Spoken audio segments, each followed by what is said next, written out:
Baik, bismillahirrahmanirrahim. Assalamualaikum warahmatullahi wabarakatuh. Shalom, Om Swastiastu, Namo Buddhaya, salam kebajikan. Selamat sore, Bu Vina, serta teman-teman semua. Pagi, siang, sore, malam, tergantung teman-teman semua, serta Bu Vina melihat atau menonton video ini. Sebelumnya saya ingin mengucapkan terima kasih kepada Bu Vina atas kesempatan yang diberikan sehingga saya bisa membuat atau memenuhi video ini sebagai nilai tugas pribadi saya untuk bab Accounting for Income Tax mata kuliah akuntansi keuangan menengah 2.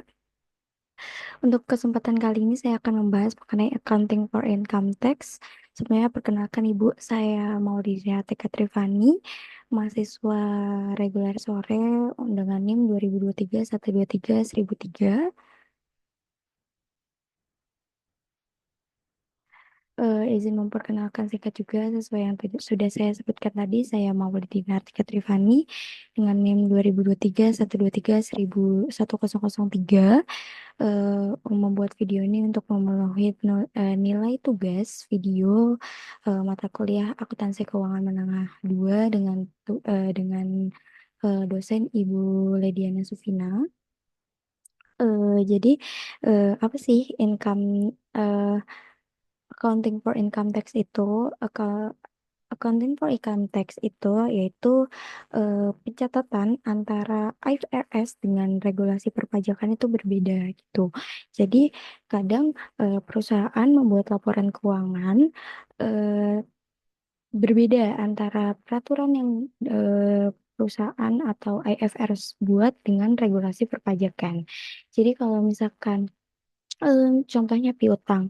Kalau misalkan perusahaan atau IFRS menggunakan basic accrual untuk pencatatannya, tetapi kalau misalkan regulasi perpajakan, mereka menggunakan eh, cash basic cash basis untuk pencatatan mereka. Jadi piutang belum bisa dianggap sebagai pendapatan kalau di regulasi perpajakan. Tetapi kalau misalkan di IFRS sendiri di Indonesia PSAK juga menganggap bahwasannya kalau piutang itu sudah bisa dianggap sebagai pendapatan, namun di regulasi perpajakan itu belum bisa dianggap sebagai pendapatan jika uang atau pendapatan yang diterima itu belum diterima sebagai uang atau cash seperti itu.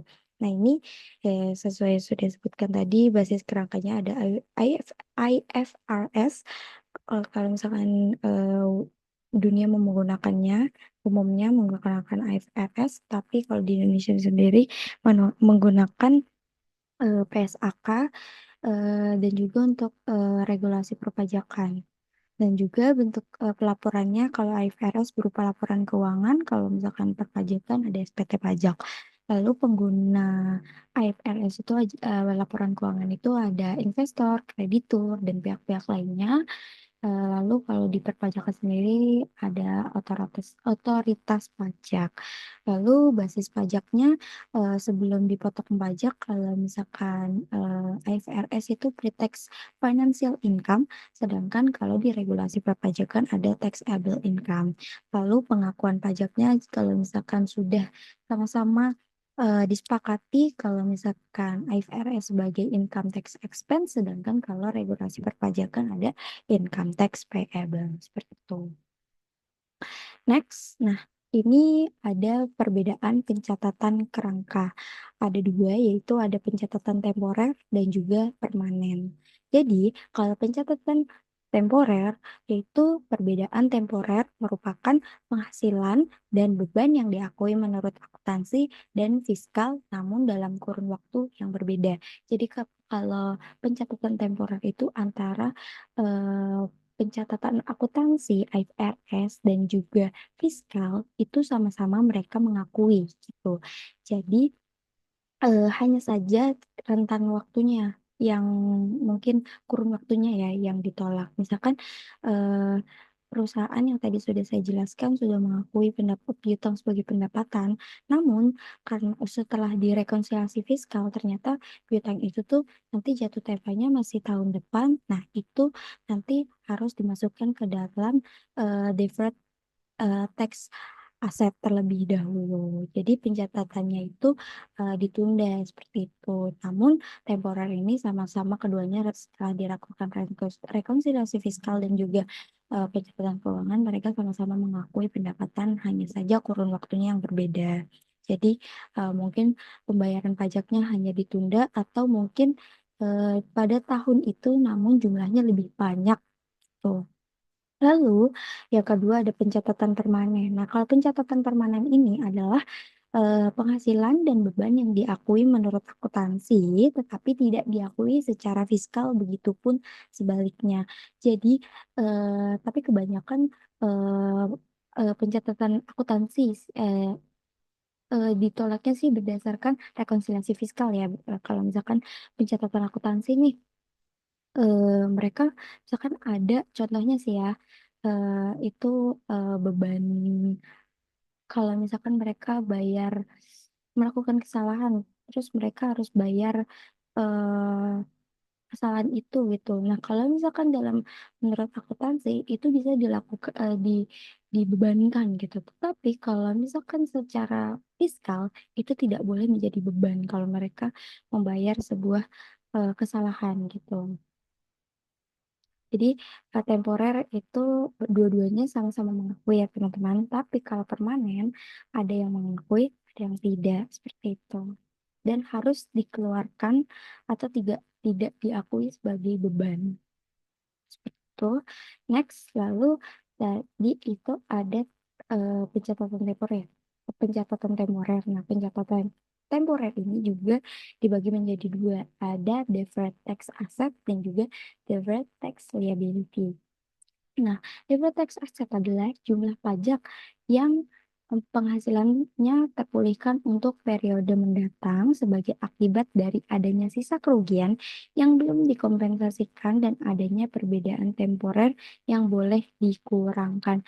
Nah, jadi istilahnya tuh kalau deferred tax asset itu jumlah pajaknya mungkin kalau sekarang misalkan tahun 2021, 2022, 2023. Mungkin di 2021-nya itu jumlah pajaknya itu dikurangkan. Namun nanti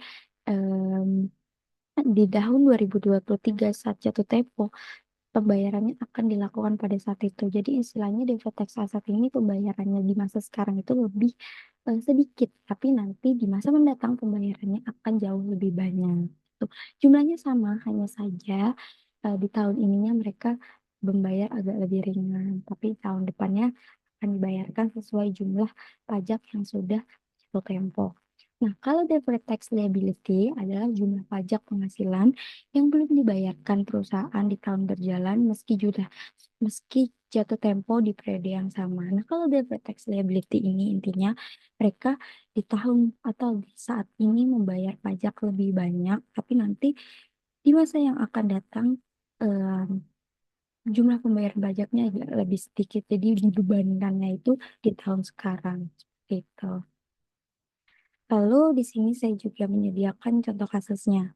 Kasusnya itu ada di Chelsea INC, ada pada 3 tahun pertama operasinya, Chelsea INC melaporkan pendapatan sebesar 130.000 dan biaya sebesar 60.000 tiap tahunnya. Untuk tujuan perpajakan, Chelsea melaporkan biaya yang sama pada otoritas pajak setiap tahunnya. Chelsea melaporkan taxable revenue-nya sebesar 100.000 pada tahun 2019, 150.000 pada tahun 2020, dan 140.000 pada tahun 2021. Nah, untuk pencatatan akuntansinya ini 130.000 ya teman-teman sampai tahun berjalan.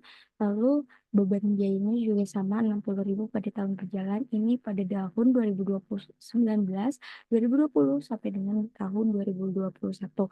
Jadi pencatatan akuntansinya pendapatannya 130 dari tahun 2019 sampai dengan tahun 2021.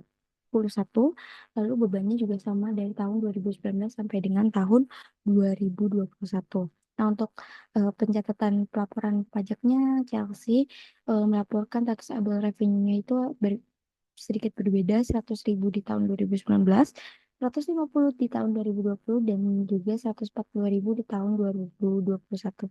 Untuk lengkapnya sudah saya buatkan berikut. Nah, ini untuk IFRS reporting atau pencatatan akuntansinya, dan ini untuk tax reportingnya.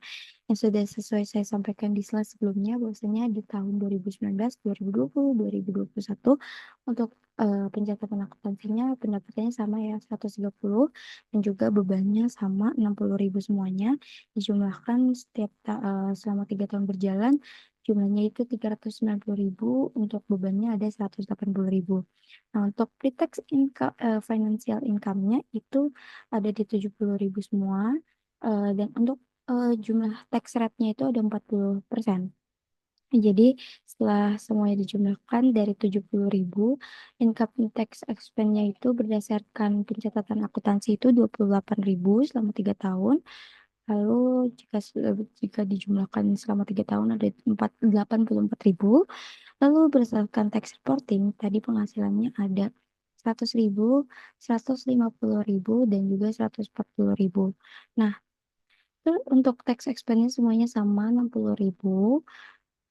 Lalu taxable income-nya itu setelah dikurangkan dari pendapatan ada 40.000, 90.000, dan juga 80.000. Jadi berdasarkan taxable income-nya setelah digunakan income taxable-nya yaitu ada rate-nya 40%. Jadi 16.000 dari 40.000, 36.000 dari 90.000, dan ada 32.000 dari 80.000. Nah, dapat kita lihat kan berdasarkan IFRS reporting dan tax reporting itu sedikit berbeda. Kalau misalkan IFRS reporting, mereka mengakuinya itu ada 28.000, terus income tax berdasarkan tax reportingnya ada 16.000, 36.000, dan 32.000. Untuk lengkapnya sudah saya buatkan perbedaan antara income tax expense dan juga income tax payable, yaitu untuk yang berikut tadi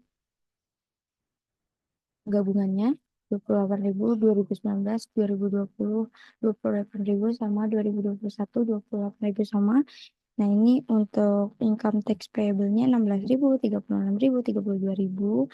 Nah, tapi kalau sudah dijumlahkan ternyata sama, ya kan? Hanya saja eh, pada setiap tahun ini berbeda pembayarannya kalau setelah dilakukan rekonsiliasi fiskal seperti itu. Nah, ini perbedaannya ada di 12.000, 8.000, dan juga 4.000. Nah, sama nih. Tax expense-nya 40%, jumlahnya juga sama, tetapi hanya saja pembayarannya pada setiap tahun itu berbeda setelah dilakukan rekonsiliasi fiskal seperti itu. Nah, bagaimana cara penjurnalannya setiap tahunnya? Seperti ini.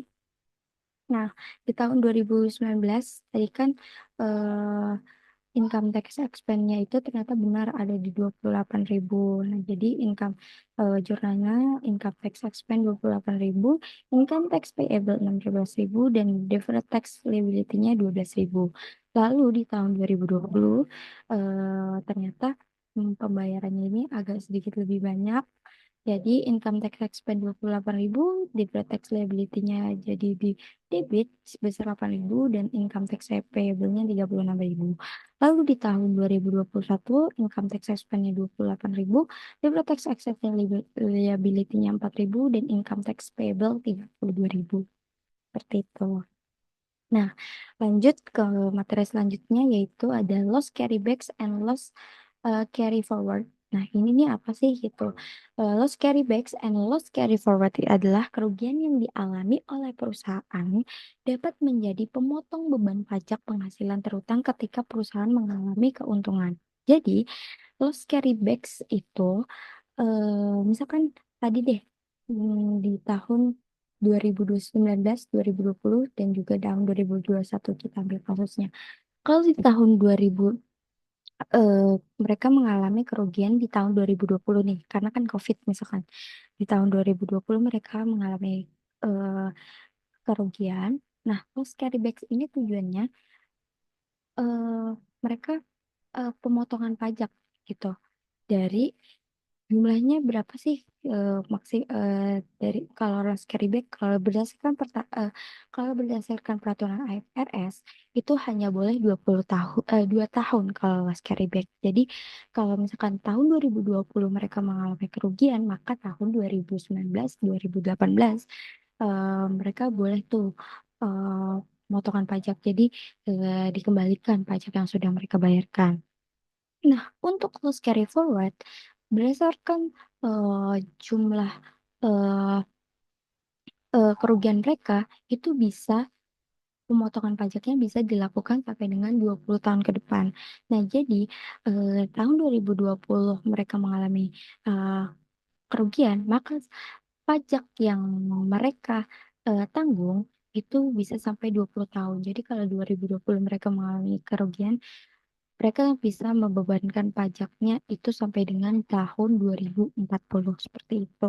Itu tetapi berdasarkan peraturan IFRS ya teman-teman. Tapi kalau di Indonesia sendiri, PSAK hanya boleh melakukan loss carry forward. Jadi di Indonesia tidak berlaku untuk loss carry back seperti itu.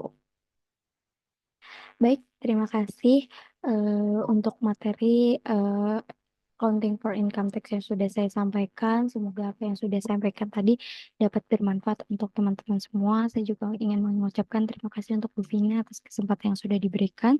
Saya Maulidina Trifani